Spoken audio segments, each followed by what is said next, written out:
এই হচ্ছে আমাদের ঘরে সবচেয়ে বদমাস বিলাই পুচি। এ কী করবে? অন্য অন্য বিলের সাথে কামড়াকামড়ি করবে, দুষ্টামি করবে, শয়তানি করবে, আর যেখানে সেখানে কইরা দিবে। এখন কত সুন্দর ভদ্র আদর নিতেছে, এমনি কি করে কামড়াকামড়ি করে। এই যে দেখবেন একটা বিড়ালের সামনে আনলেই সে খ্যাক করা শুরু। এই,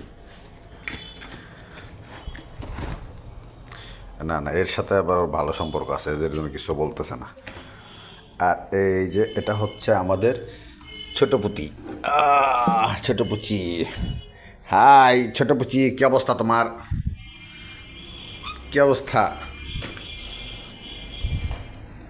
এ কিন্তু মার্শাল আর্ট জানে এই ছোট পুচি আমাদের, কিন্তু এখন ঘুম থেকে উঠছে তো তাই সে একটু বিরক্ত।